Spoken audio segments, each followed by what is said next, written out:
So this week we're going to talk about gear news because there's been some gear news.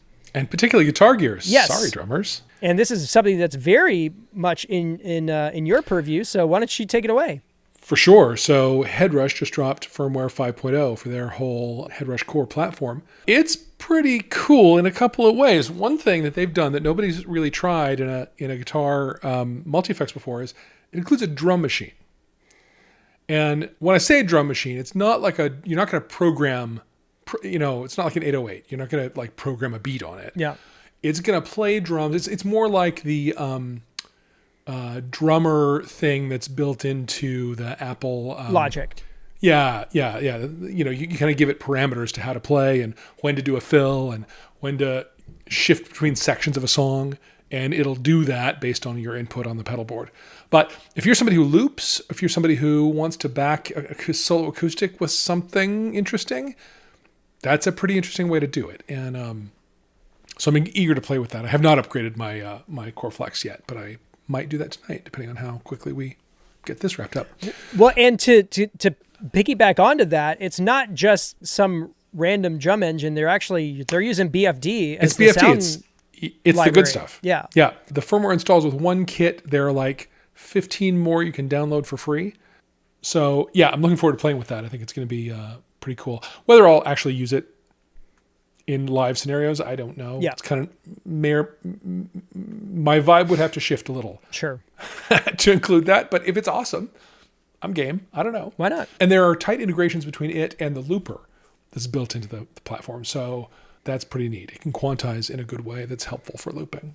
Well, and for context, HeadRush is the hardware manufacturer behind like the Sheeran loopers and stuff. So they're very like entrenched in this ecosystem. They had a whole looper board for a while. It's out of production right now, but yeah, it's in their wheelhouse for sure. The next thing that may or may not be of interest to a lot of folks, but it caught my eye, is integration with Tidal. Now, Tidal is a music streaming platform, a lossless streaming platform that's mainly aimed at DJs. And so if you're a DJ, a lot of the DJ hardware gear has Tidal integration. You can build your whole set list there and play it live from Tidal at a DJ gig.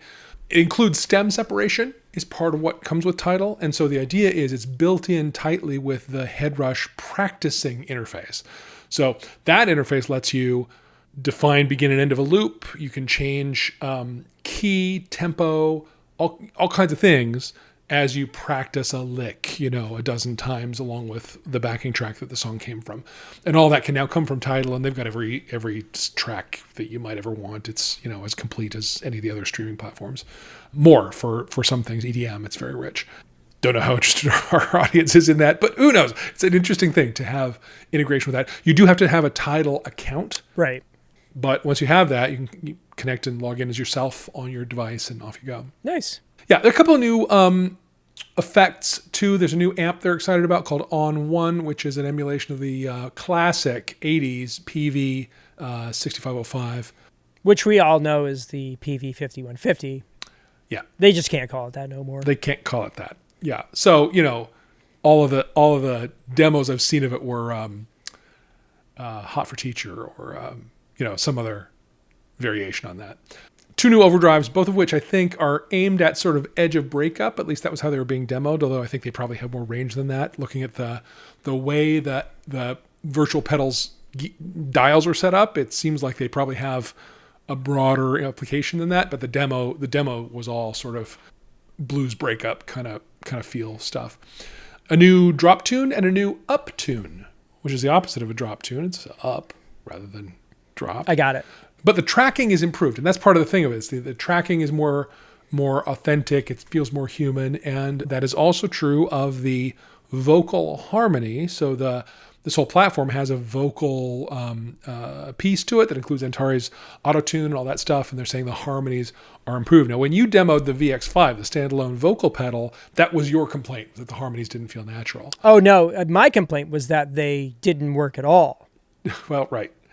Right. So they have not said that the VX5 is included in this release. I actually asked that in the YouTube video that demoed the release, and I have not had an answer to that yet. Yeah. And when I go to look at their download page on the VX5 section, there's not a new firmware to be downloaded there. So, but hopefully it will. I have been contemplating replacing, sort of, once that got better at that, replacing my Voice Live with one of those. Right. Your review scared me off of doing that right now, but there may come a time, and perhaps this release is it, but not clearly at this moment. It needs to come to that device. Yeah, it's interesting. That video's like over 20,000 views, and they have not reached out about it. Like I feel like I gave it as fair of a shake as I could, and I'm willing to. We're using them. It is now a part. It's built into our setup. We've got them set up to be automated with our Ableton deal, and it works fantastically. For the Autotune. For that one thing. Yeah. If it could do the other thing, I've been kind of chomping at the bit to do a follow-up because I really love this unit.